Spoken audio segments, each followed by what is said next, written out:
आज आमे जानिबा पुरी मंदिर रे थिबा किछि रहस्यर कथा। प्रथम रहस्य, पुरी रे थिबा जगन्नाथ मंदिर रो पताकाटी पवनर विपरीत दिगरे उड़ी थाए। द्वितीय रहस्य, जगन्नाथ मंदिर रो छाई भूमि रे अदृश्य रही थाए। तृतीय रहस्य, मंदिर उपरे थिबा नीलचक्र, एही चक्र रे एमिति रहस्य अछि जे आपण पुरी रो जेकोसी जगह रे ठिया होई देखिबे सेतेबेले एही नीलचक्रटी आपणक सामना को मुह कला परी देखा जाय थाए।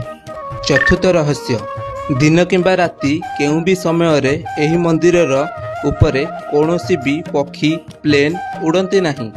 पंचम रहस्य, पुरी मंदिर रे रोषेई करिया पई प्रतिदिन आ वर्ष सारा गोटिए परिमाण रे रोषेई करा जाए। केबे भी एही प्रसाद बळे नहीं कि नियंट हुए नहीं। से हजार संख्यार लोक आसंतु कि लक्षे संख्यार लोक आसंतु।